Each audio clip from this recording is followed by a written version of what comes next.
Bueno, hermanos, es para mí un gran privilegio estar en esta mañana aquí. Ya conozco a muchos de ustedes por la internet. Cuando tenía acceso allí había muchísimas fotos. Ya después vi que se recortó eso, pero a la mayoría los vi en la página de la iglesia y ya tenía el deseo de venir y compartir con ustedes la palabra de Dios. Mi nombre es Evelio Monestina, yo soy cubano. Me convertí a los 18 años de edad en una iglesia en La Habana, Cuba, independiente. Y después que estuve allí un año y medio, entré al seminario nazareno a estudiar, Instituto Bíblico Nazareno, allí en la ciudad de La Habana. Y estuve 4 años ahí estudiando. Después salí a Costa Rica, donde estudié en la Universidad Nazarena de las Américas.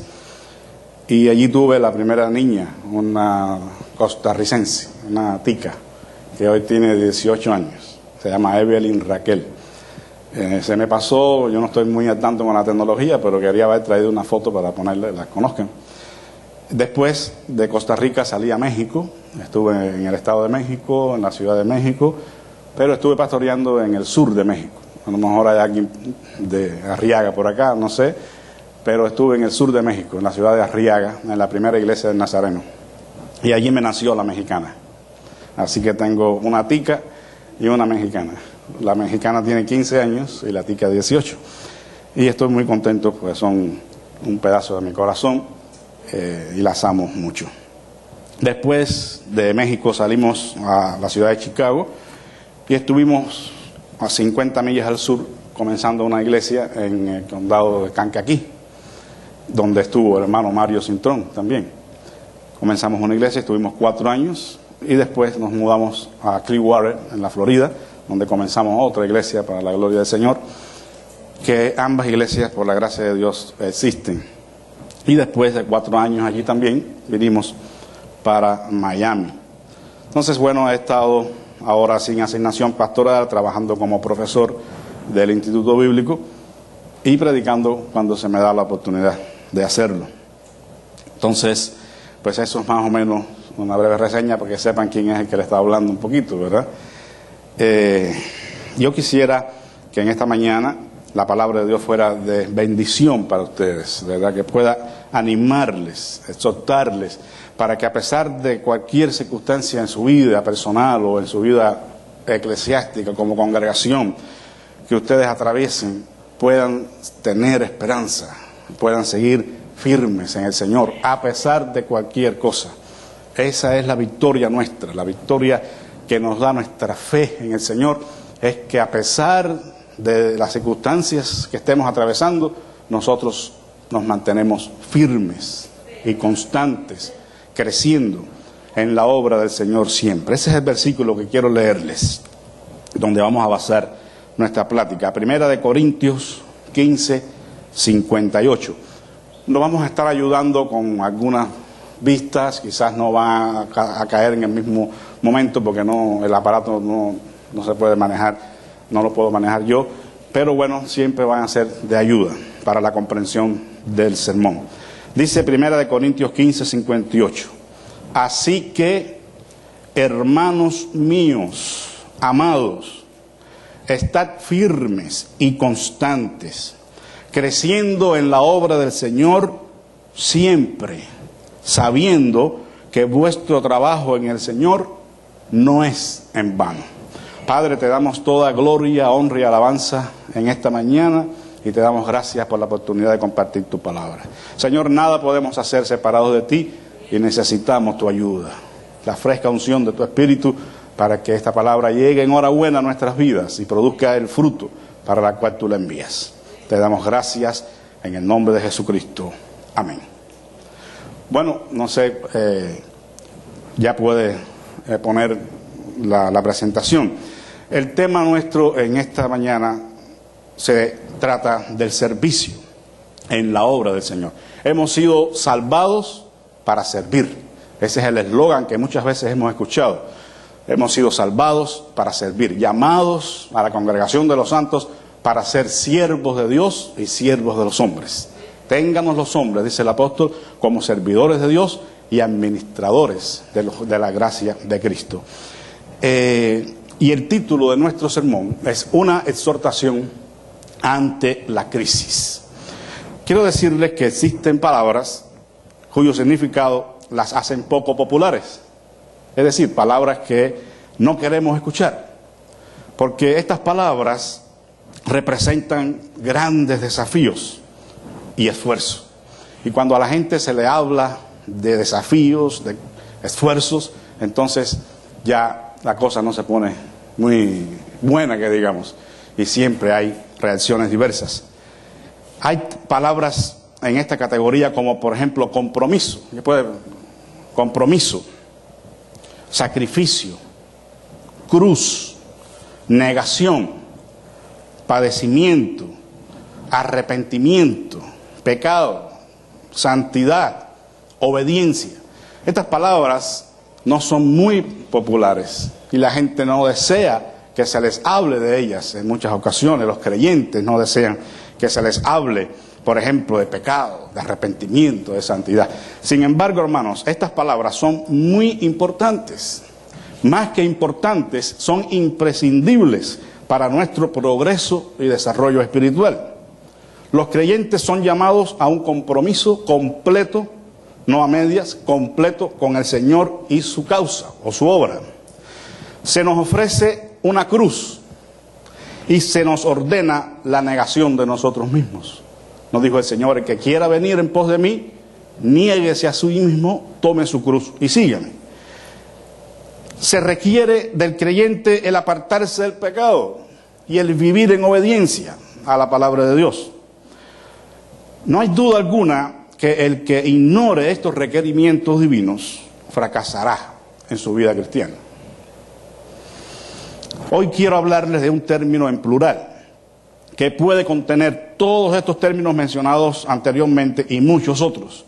Es una palabra también impopular, no popular, pero muy clave para avanzar en nuestro peregrinaje espiritual en este mundo. Y me refiero a la palabra que usted puede ver ahí en grandes, la palabra crisis, ¿verdad? No deseamos las crisis, definitivamente. Nadie desea crisis en su vida. Pero las crisis vendrán de cualquier manera, las querramos o no. Eso forma parte de nuestra humana naturaleza. Y como seres humanos vamos a experimentar crisis en nuestras vidas. La actitud correcta entonces no es negar las crisis, sino aprender a bregar con ellas, a enfrentarlas con madurez espiritual, con fe en el Señor, y en esas crisis crecer en el Señor. Porque muchas veces las crisis son oportunidades para crecer en el Señor, para elevarnos en nuestra vida espiritual y en el conocimiento de Dios, por lo que debemos aceptarlas. Una palabra sinónima podría ser pruebas, y Santiago nos dice: considérense inmensamente felices cuando se hallen en diversas pruebas, porque la prueba de vuestra fe produce paciencia, y la paciencia tiene su obra completa y perfecta. La actitud entonces es aceptarlas, es bregar con ellas y crecernos en el Señor. Podemos enumerar algunos tipos de crisis como tenemos allí en la pantalla. Hay crisis nerviosas, hay crisis financieras, familiares, físicas, morales, espirituales, muchísimas. Hay otras muchas palabras que pudiéramos añadir allí, pero cada una de ellas representa para nosotros un desafío para crecer en el Señor. Se me viene un ejemplo que no tenía en mente, pero en la memoria del director del seminario en Cuba lo voy a poner. Él tuvo una crisis nerviosa en su vida. Cualquiera dice: un hombre de Dios, un director de un seminario, ¿cómo es posible? Bueno, sí es posible. Pero lo importante y lo interesante es que este hombre, atravesando su crisis nerviosa, cuando a veces la baba se le caía, él no dejó nunca de levantarse a las 5 de la mañana y a orar en el templo. Con su crisis, ese hombre nunca faltó a su cita con Dios a las 5 de la mañana en el templo. Es hermoso que a pesar de las dificultades podamos mantenernos firmes al Señor. El caso que nos ocupa nos llama la atención porque no es una crisis muy conocida, pero es una crisis que estaba atravesando la iglesia de Corinto, la iglesia que el apóstol Pablo había formado. Y fue una crisis de índole teológica o doctrinal. ¿Qué estaba sucediendo? Bueno, algunos falsos maestros estaban enseñando de que no había resurrección de muertos. Y entonces eso estaba perjudicando a la iglesia en Corinto, porque estaban dudando del hecho de la resurrección.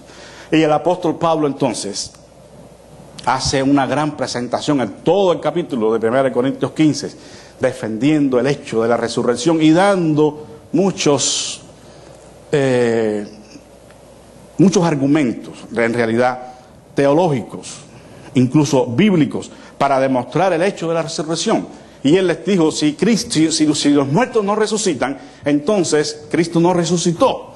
Y si Cristo no resucitó, entonces vuestra fe es vana, vuestra predicación es vana, ustedes serían hallados falsos testigos de Dios y vienen a ser los más dignos de lástima de todos los hombres, porque están esperando en vano en un Cristo que no ha resucitado. Después que el apóstol hace toda esta presentación, hermanos, teológica, él pasa a la práctica. Y aquí tenemos el versículo que hemos leído, que quisiera que lo leyéramos en la versión de la Biblia con lenguaje actual. Dice, por eso, mis queridos hermanos, por cuanto Cristo resucitó, y ustedes también lo harán un día, ustedes deben mantenerse firmes y nunca dejen de trabajar más y más por el Señor Jesús.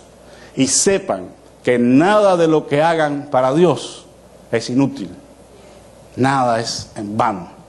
Por cuanto Cristo resucitó de entre los muertos. De la teología es necesario pasar a la práctica. Si nosotros nos quedamos con la cabeza llena de argumentos teológicos nada más, no hemos hecho gran cosa. Es importante, sí, pero esa teología, ese conocimiento de Dios, ese manejo de las verdades espirituales de Dios nos debe llevar a la práctica, a la acción, al servicio, al trabajo por la obra de Dios.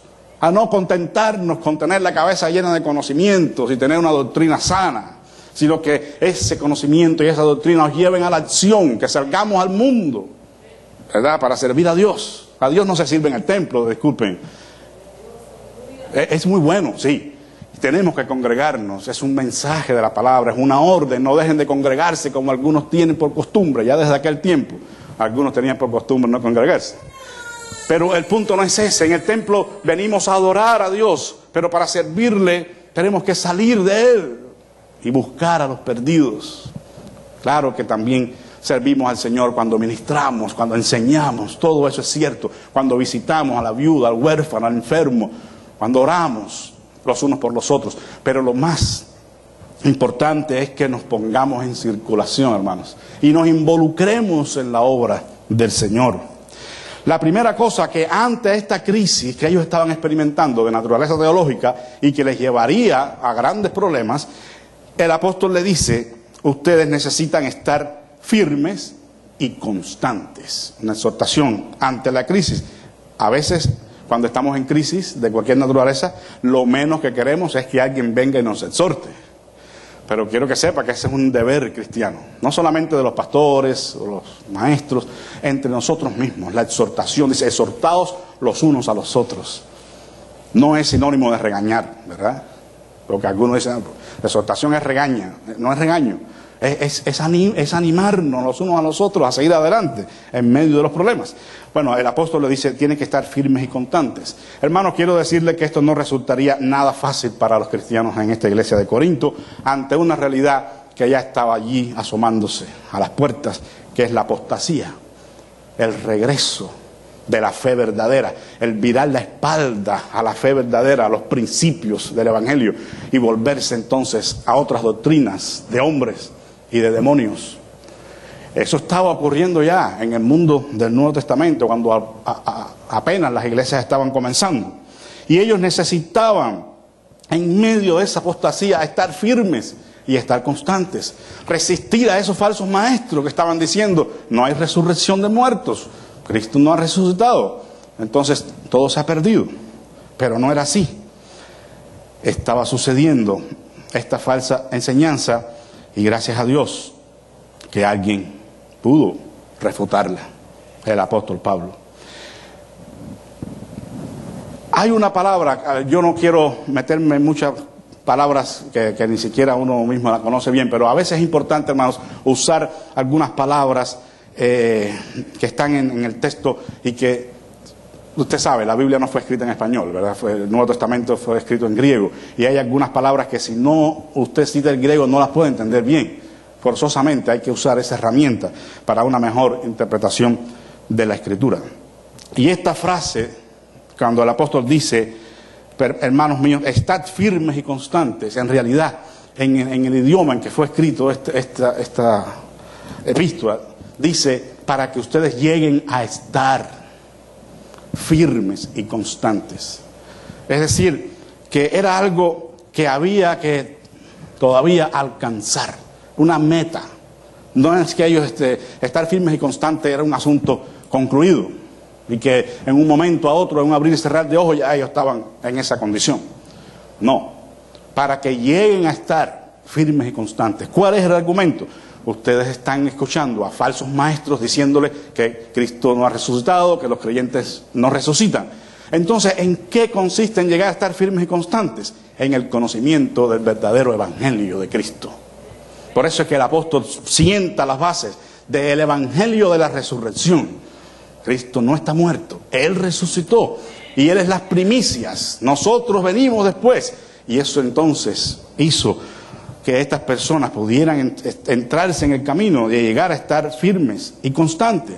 Es decir, hay que establecer la base racional para la fe, que es la resurrección de Cristo, es la esperanza de que nosotros también resucitemos, pero hay que continuar edificando sobre ese fundamento. Él es el fundamento, pero nosotros estamos llamados a edificar sobre ese fundamento. Si el fundamento está muy bueno, pero si de encima de los bloques de cemento que hay para abajo, usted pone paja, su casa se la lleva el viento. El primer huracán, el primer soplo que venga, se lleva a su casa. Y los fundamentos están bien. O sea, tan importante es el fundamento como que los materiales con los que nosotros edificamos. Necesitamos meternos, hermanos, en otras palabras, de lleno en la palabra de Dios, en las doctrinas bíblicas, en la doctrina de los apóstoles, en el evangelio de Cristo, para que nadie nos haga un cuento, para que nadie nos venda un evangelio diferente. El apóstol le dice que si no están sus creencias afirmadas en el evangelio de Cristo, el evangelio de resurrección, entonces ellos estarían yendo por el camino de la destrucción. Un evangelio diferente sería un evangelio diferente al que Pablo y los apóstoles les habían predicado. Y un evangelio diferente convertiría a estas personas en herejes, porque el error lleva a la apostasía y eso nos desvía completamente del camino del Señor. Por eso hay que llegar a estar firmes y constantes. Y esto no es fácil. Hay momentos, hermanos, en que queremos tirar la toalla, humanamente hablando. Es cierto, vendrán dificultades, vendrán amenazas para destruir la fe nuestra personal, para destruir la iglesia, pero tenemos que confiar en Dios. Recuerda este caso de Martín Lutero. Martín Lutero, como ustedes conocen, fue un monje, sacerdote católico, que despertó a la realidad del hecho de que la gente no podía ser salva por la compra de un documento, una indulgencia que prometía que la persona no iba a ir a purgatorio, que iba a ser salva. Y Martín Lutero tuvo que pagar un precio muy alto por esas 95 tesis que clavó en la puerta de la catedral. Y él estuvo amenazado de muerte y tuvo que huir, lo escondieron en un castillo, bueno, una serie de situaciones difíciles. Y la esposa estaba observando todo esto. Y dicen que un día, cuando Martín Lutero atravesaba una gran depresión por todas estas circunstancias, cuando se levanta, ve a la esposa vestida de negro, de luto, y se sorprende. Y le dice, pero mujer, ¿quién murió? Y ella le dijo, Dios, tu Dios ha muerto. Porque como él estaba actuando la impresión que daba era que Dios había muerto. Es que Dios no contaba, porque estaba muy atormentado por la depresión. Siempre vamos a tener dificultades.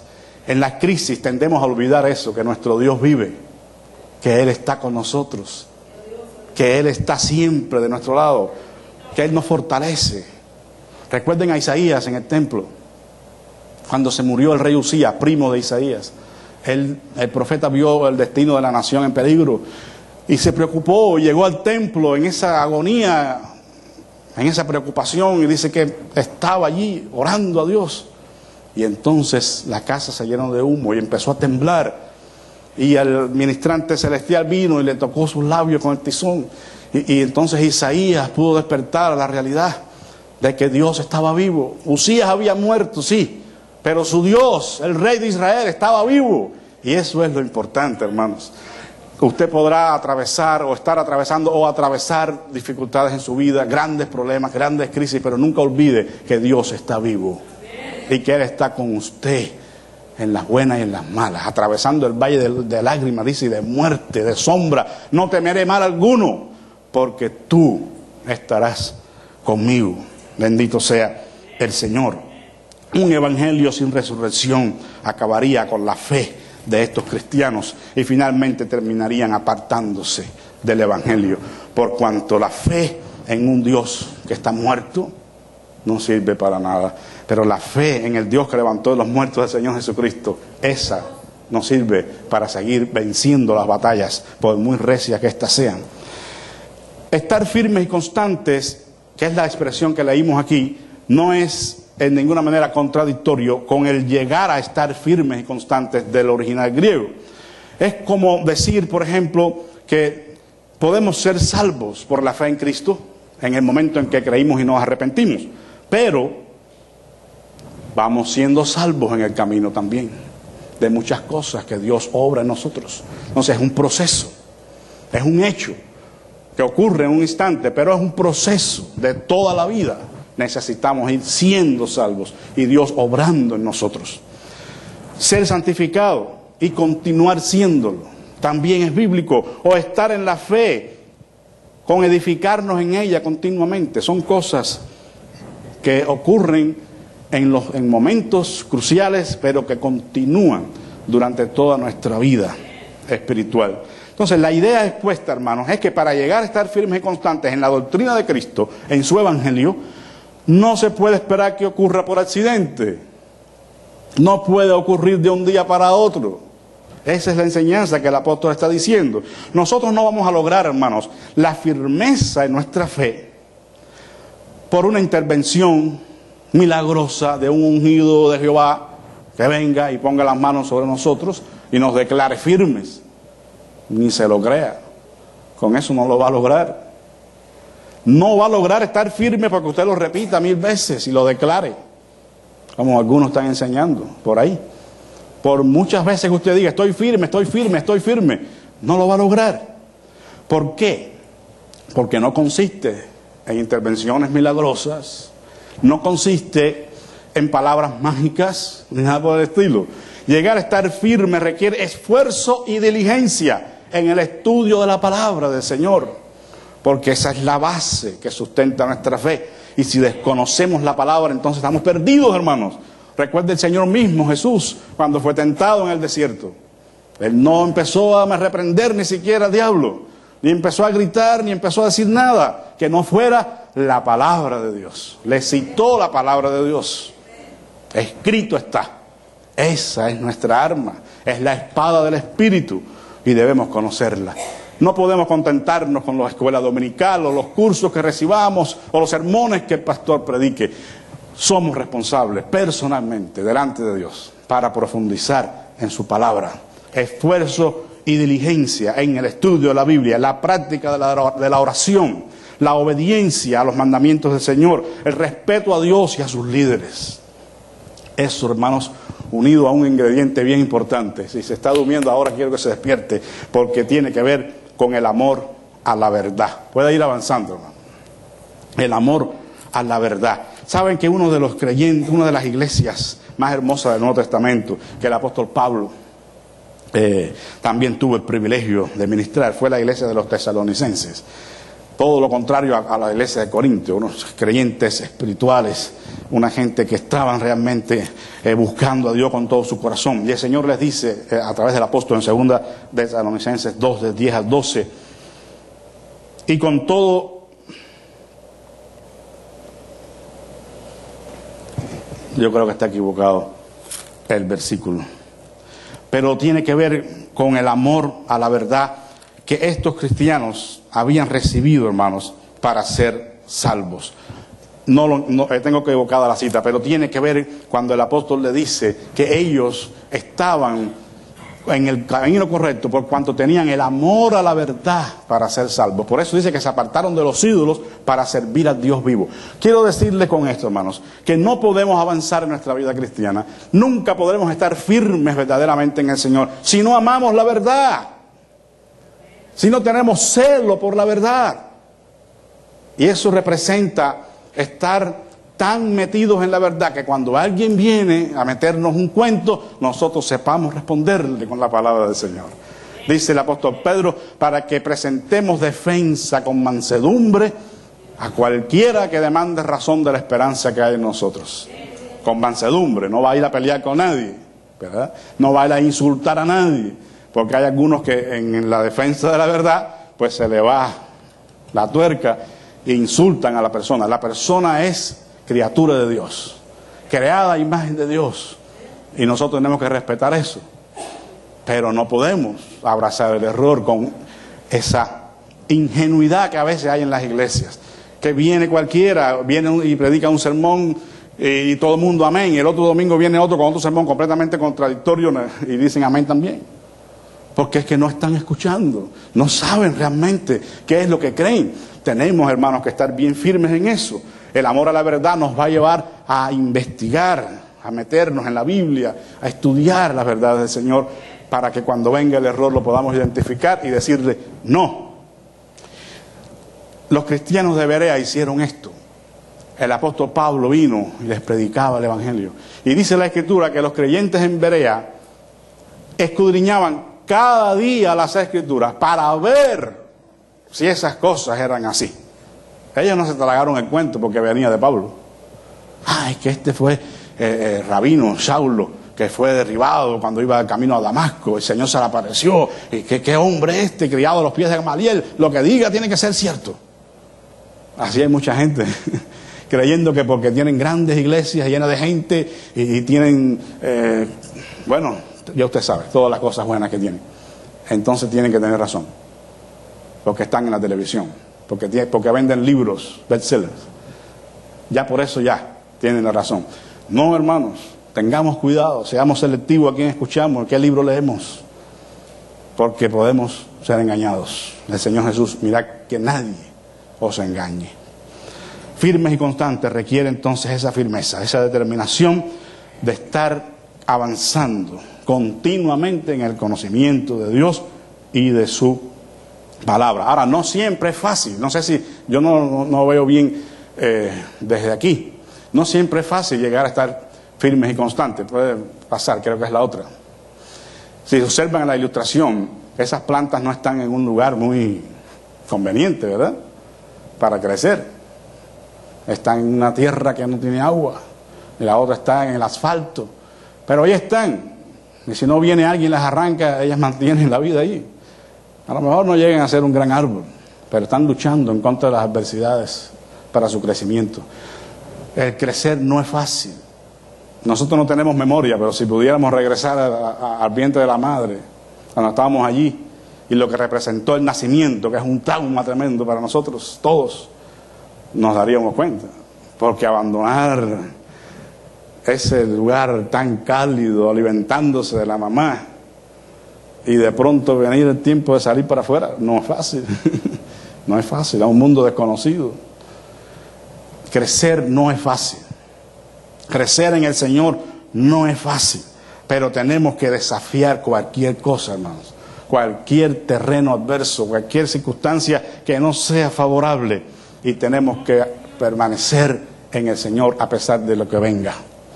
Creciendo en la obra del Señor siempre. Por eso dice el apóstol, que el crecimiento debe ser continuo.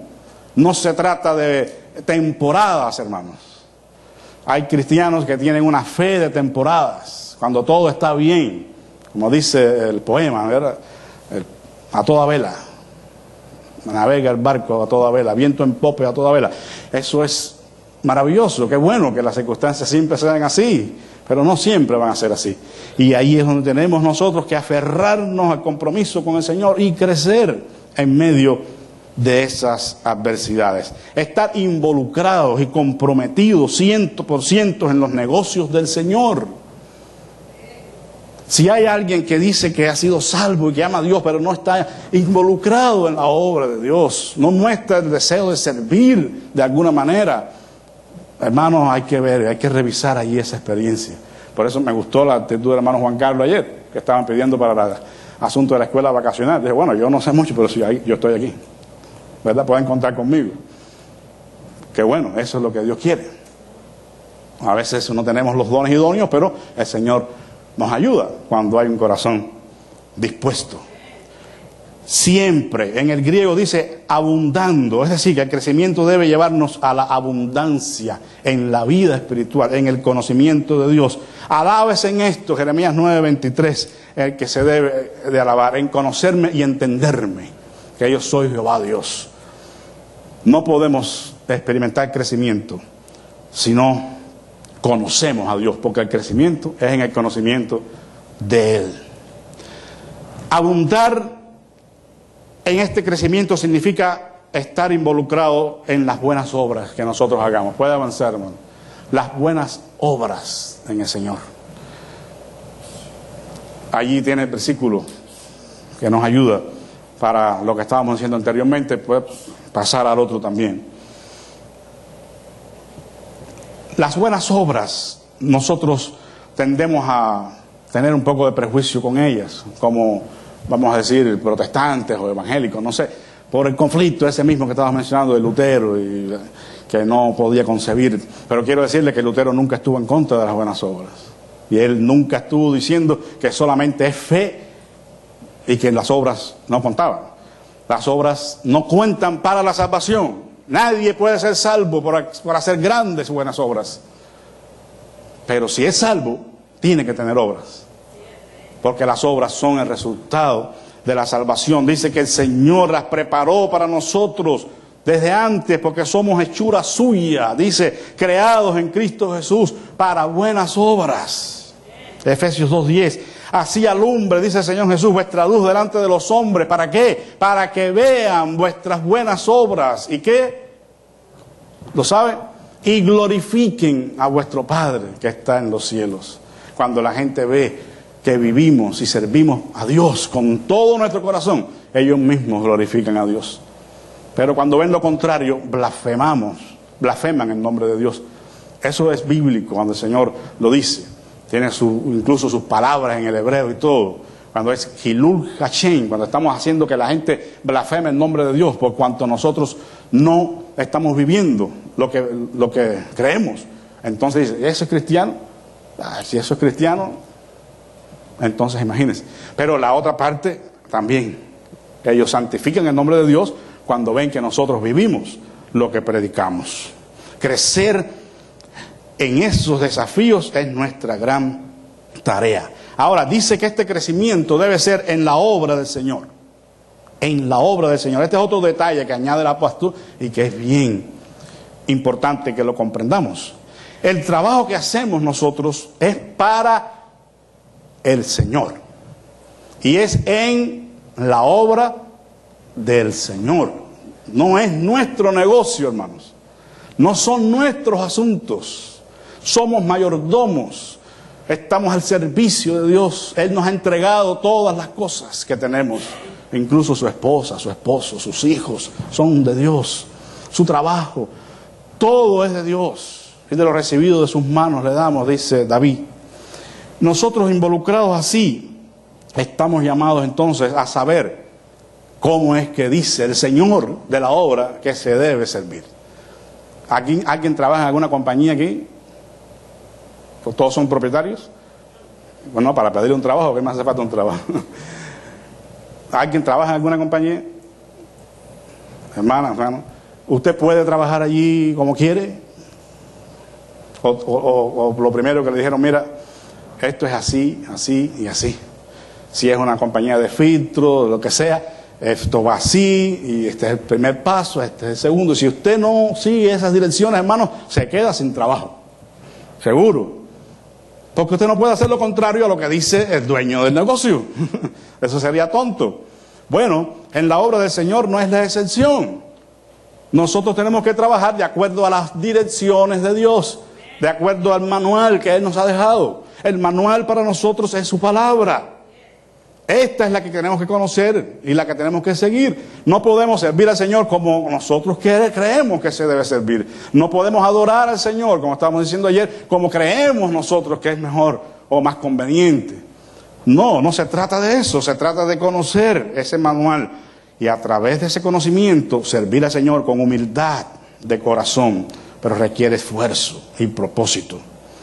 Trabajar para el Señor, de acuerdo a sus direcciones. Recuerden el caso de Levítico 10, ahí está la ilustración de Nadab y Abiú, los hijos de sacerdotes, que ellos pensaron, quizás porque eran los hijos de sacerdotes, que ellos podían ofrecer el sacrificio en sus propios términos, y vinieron y ofrecieron el sacrificio, y dice que fuego vino del cielo y acabó con ellos, murieron en el acto porque estaban ofreciendo fuego extraño, dice la Escritura, que Jehová no les había mandado. Hay alguna gente que con el afán del crecimiento emplean cualquier medio en la iglesia y no se fijan de dónde viene y si es agradable al Señor. Con Efesios 5:10 nos dice que debemos ir comprobando lo que es agradable al Señor. No se trata de que funciona, sino agrada a Dios. Esa es la pregunta que debemos hacernos, porque no estamos siguiendo la filosofía de este mundo, del pragmatismo, que nos dice si funciona y da resultados, entonces hay que emplearlo. Hay muchas iglesias empleando métodos de crecimiento que no son agradables a Dios, y están creciendo, y los ponen de ejemplo y todo, pero yo no quiero estar en ese grupo, aunque tenga 4 gatos. Que tampoco quiere eso el Señor, pero bueno, ese no es el punto. El kit de la cuestión es que nosotros usemos lo que Dios ha determinado que se use en su obra, porque es la de Él. Y dice el apóstol, debemos hacer esto sabiendo que vuestro trabajo en el Señor no es en vano, no es vacío, o sea, no es sin ningún resultado, sino que hay bendición en el trabajo que se hace en la obra del Señor. Aquí hay muchísimos, puede ir adelante, mucho material que no podemos compartirlo por el tiempo, y no se preocupe mucho por las palabras que están ahí en el griego, pero son las que nos dan el significado. Cuando dice vuestro trabajo, esta palabra kopos indica un trabajo que trae apaleamiento, azotamiento. Luego dice trabajo esforzado que desemboca en fatiga, trabajo penoso, labor ardua y de angustia. Es decir, que no es un trabajito cualquiera, no son 8 horas allí en una oficina. El trabajo en la obra del Señor, hermanos, tiene estos requerimientos. No sé si se puede usted imaginar una caída a palos, ¿verdad? Apaleados, azotados, esforzados, fatigados, pero esa es la manera en que Dios quiere que nosotros trabajemos en su obra. Como dicen en México, con ganas, ¿verdad? Échale ganas. Y sí se puede. 2 expresiones muy mexicanas. Sí se puede, a pesar de que son trabajos difíciles. ¿Por qué es que resultan estos términos? Simplemente, hermanos, porque lleva la desaprobación de los que no siguen al Señor. Y aquí habría mucho que compartir, pero solamente les voy a citar un versículo para que lo sepa, porque el Señor nos los dejó aquí, en la pluma del apóstol Pablo. 1 Corintios 4, 11 y 13. Dice, hasta esta hora padecemos hambre, tenemos sed, estamos desnudos, somos abofeteados y no tenemos morada fija. Nos fatigamos trabajando con nuestras propias manos, nos maldicen y bendecimos, padecemos persecución y la soportamos, nos difaman y rogamos. Hemos venido a ser hasta como la escoria del mundo, el desecho de todos. Qué tremendo, ¿no? Y hay otros pasajes. Qué tremendos términos. Alguien diría, Pablo no tenía fe. Pablo no declaró. Pablo no estableció y no confirmó. Qué tremendo disparate, ¿no? Qué tremendo disparate. Pero parece que no piensan. Pablo fue un hombre, hermanos, que fue arrebatado o llevado al tercer cielo. Y tuvo tantas revelaciones grandes de parte de Dios que el Señor le dijo que no podía ni siquiera compartirlas. Y él mismo dijo, por las grandezas de las revelaciones que Dios me ha dado, me ha sido dado un aguijón en mi carne, un mensajero de Satanás, para que no me gloríe desmedidamente. ¿Cómo vamos a decir que un hombre como ese no tenía fe? Pero eso dicen algunos para justificar sus falsas doctrinas. El trabajo es realmente difícil, pero no es en vano. No es en vano. Eso es lo que nos debe motivar a nosotros. No es en vano. Estás 4 años o 10 estudiando y sacrificándote y dejando de comer, pero no es en vano. Porque después vas a tener una profesión y las puertas se te van a abrir y vas a ganar mejor dinero y vas a vivir mejor. No es en vano el sacrificio, porque después hay una recompensa. Bendito sea el Señor. La vida, hermano, cristiana no es fácil, pero vale la pena que se viva, porque el apóstol mismo dijo, porque tengo por cierto que las aflicciones del tiempo presente no son comparables con la gloria venidera que en nosotros ha de manifestarse. Romanos 8:18. No es en vano. Aunque tengamos oposición de los que no comparten nuestra fe. Hay mucho ahí, no lo vamos a tomar. Pero esa es la idea. No es en vano. Hay otra palabra importante en el griego que es kenos. Expresa la vaciedad. Puede ir adelante, hermano. De cualquier cosa. Ahí usted ve a esa joven. No tiene corazón, está vacía, ¿no?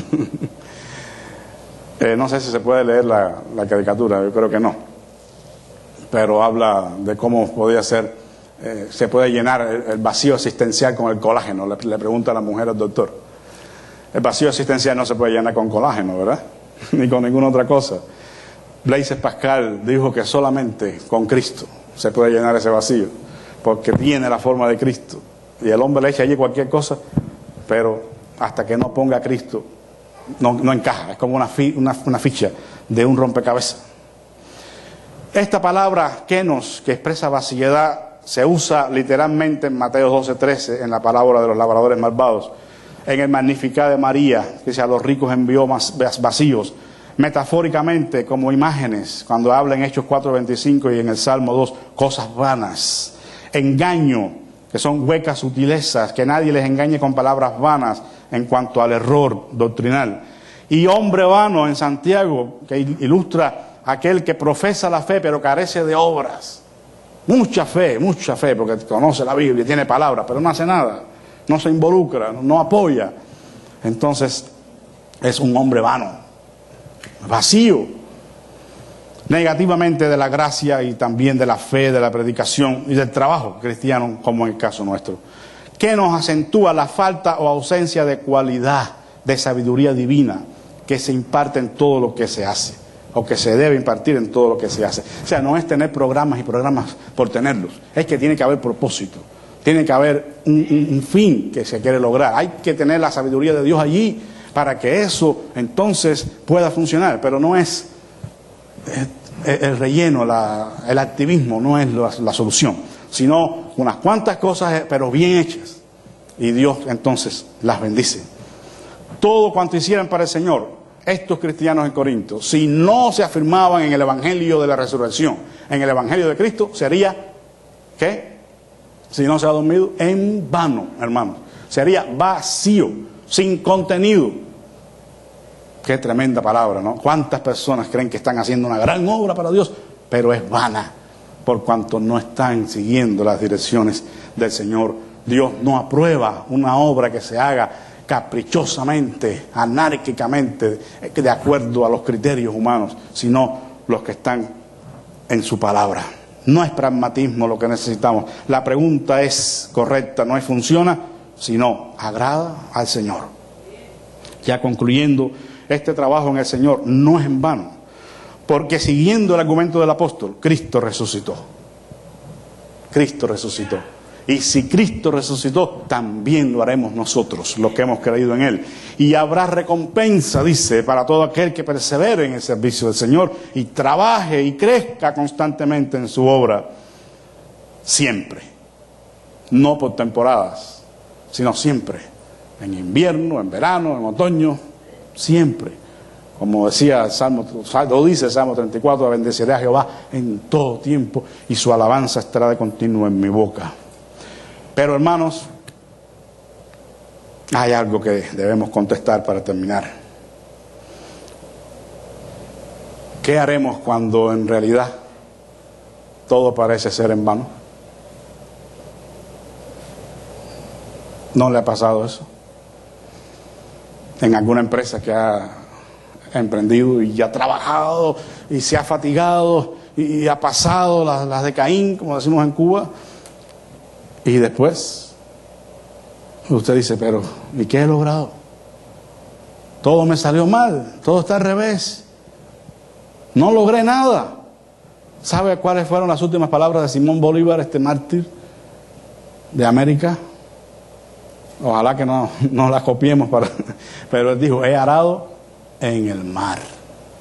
O sea, he perdido mi tiempo con todo lo que... Porque a veces nuestra humana naturaleza nos lleva a pensar en eso. Caramba, cuánto trabajo, cuánto sacrificio y nada, nadie responde, nadie se mueve. Esto es muy común en los pastores que quieren ver sus iglesias florecientes y crecer y quieren ver a los hermanos involucrados en la obra y nada, no pasa nada. Hay 2 o 3, casi siempre, eso es típico, que están dando al frente, pero otros no hacen nada. Es triste. Y a veces eso pasa, parece que es en vano. ¿Qué haremos en tal caso? ¿Sabe, hermanos, que alguien que quería hacer el trabajo de Satanás se apareció allí, esto es hipotético por supuesto, a donde estaba Satanás y quiso ser un colaborador o pedir a Satanás que lo ayudara y que le diera herramientas para él venir y hacer su obra de maldad? Y empezó a mirar allí algunas armas y por allí vio la tentación, pero estaba carísima, no la pudo comprar. Y después vio la blasfemia, la lujuria, la lascivia y vio mirando allí a ver cuál armas se llevaba, pero no se decidía, hasta que dice que en un rincón para allá vio un arma oxidada que llevaba tiempo allí desatendida, que parecía que no tenía valor ninguno. Y le preguntó a Satanás, ve acá, ¿y esa arma? Él dijo, bueno, esto es una chatarra, seguro me la va a regalar. Y el diablo le dijo, no, de eso nada. Te puedes llevar cualquier arma, menos esa. Dice, pero si eso es una chatarra, Satanás. Dice, sí, pero tú sabes cuál es esa arma. Con esa arma yo acabo con la iglesia. Con esa arma yo tengo la iglesia nula. Con esa arma los cristianos no hacen nada. Y la obra no avanza. ¿Sabe cómo se llamaba? El desaliento. El desaliento. Por eso Satanás no la quería vender. Dice, te desaliento y ya. Porque alguien desalentado, ¿qué puede hacer? Lamentarse. Y llegó a llorar su pena. Y considerarse la víctima. Y nada más. No puede hacer nada más. Porque no tiene fuerzas para servir al Señor. Por eso la Biblia nos habla de fervientes en espíritu. Bueno, esta última ilustración, con esto terminamos. Este hombre que usted ve ahí, bueno, es una lástima que se revela todo antes de tiempo, pero bueno, este hombre estaba descansando en su cabaña y dice que se le apareció Dios allí, era un cristiano, y le dijo, fulano, mira hacia allá, ¿ves aquella roca? Yo quiero que la empujes. todos los días, durante 8 horas ahí, como un trabajo. Este va a ser tu trabajo, empujar esa roca. No, Señor, está bien, yo soy tu siervo. Y empezó el hombre a empujar la roca. Pero pasaban los días y la roca no se movía. Y pasaron las semanas, y pasaron los meses, y pasaron los años, y la roca ni 1 milímetro se movía. El hombre llegó al punto en que primero dijo, bueno, son 8 horas, esto no se mueve, mejor voy a empezar a rebajar las horas, porque esto es en vano. Y entonces vino el que usted sabe, el que no quería vender el alma, desde ese aliento, y le dijo, ven acá, chico, ¿cuál es tu papel aquí? ¿Tú no ves que esa roca no se mueve? Tú estás perdiendo tu vida en algo que no resulta para nada. ¿Eres tonto o qué? Mejor órale a Dios y déjale saber tu frustración. Él te va a entender. Y el hombre le hizo caso a Satanás y oró al Señor. Qué raro que el diablo nos mande orar, ¿verdad? Y entonces el Señor le dijo, a ver, ¿qué pasa? Dice, Señor, es que la roca esa que me mandaste a empujar no se mueve. Y estoy perdiendo mi vida allí. Esto es en vano, Señor. Y el Señor le dijo, no es en vano. Ven. Y lo llevó a un espejo. Le dijo, mírate. Esas piernas no es la que tú tenías. Esos brazos no son los que tú tenías.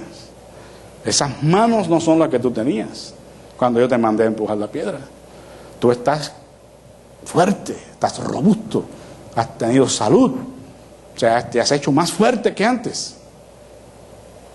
Y viene el punto aquí, nunca te dije que movieras la piedra, solo que la empujaras. ¿Sí entiende? Solo que la empujaras, no te dije que la movieras.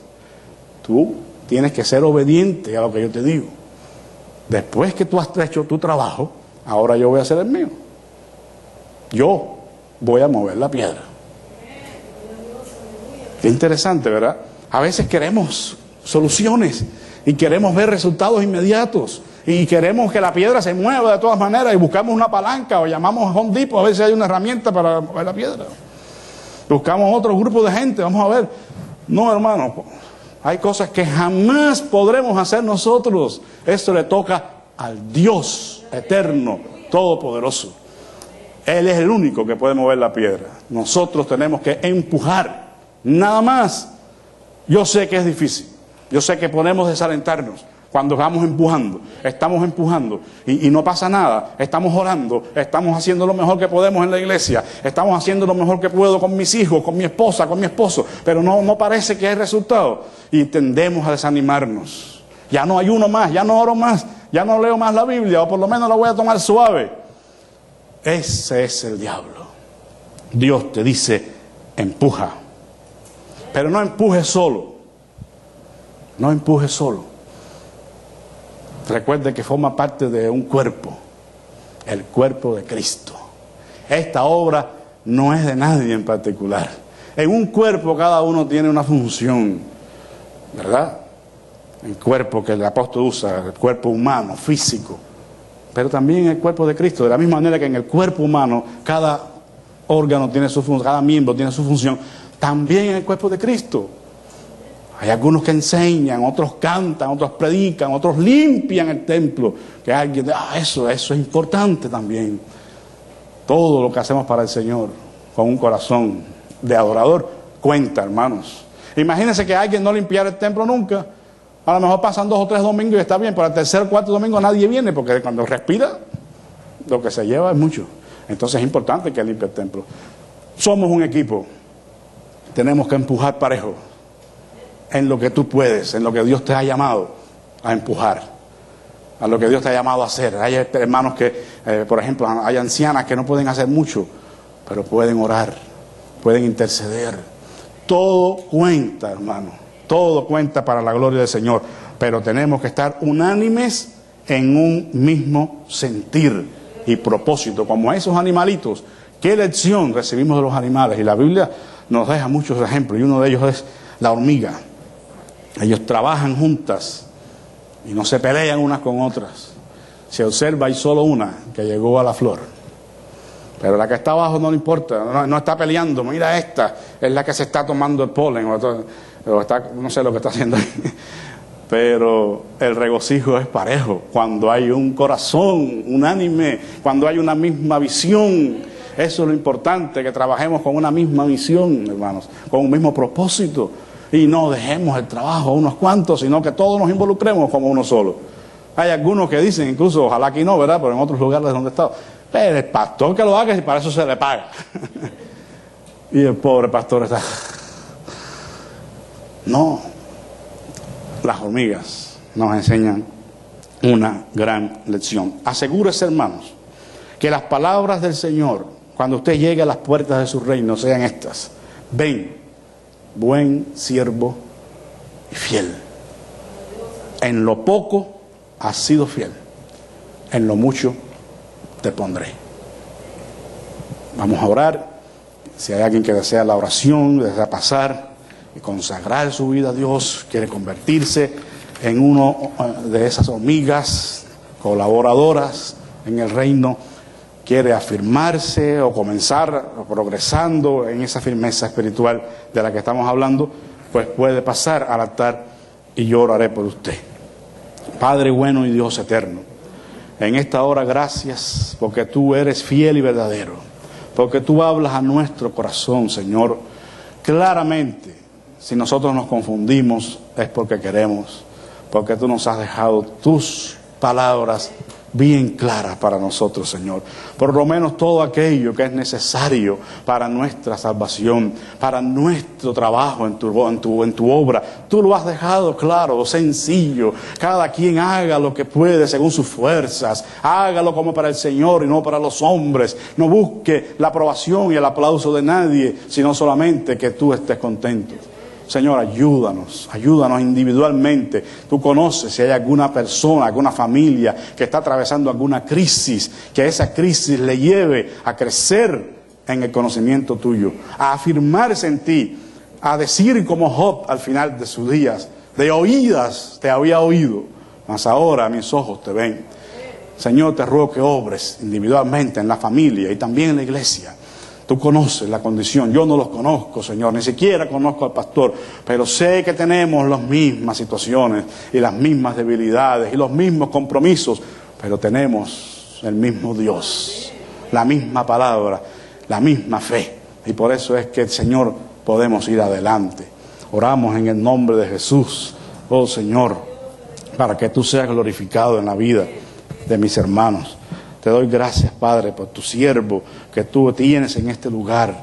Padre, gracias por su corazón. Dios, por el trabajo que él hace aquí, porque lo hace con toda su fuerza, dando lo mejor para ti. Bendícele a él, a su familia. Síguele ayudando y síguele usando aquí, Señor, en el ministerio de esta iglesia. También por mi hermano que también está involucrado. Señor, te ruego que tú le des nuevas fuerzas a pesar de las dificultades. Él pueda seguir adelante y pueda ver, Señor, la bondad tuya en la tierra de los vivientes. Ayúdale, Señor, y que siga siendo una bendición en este lugar.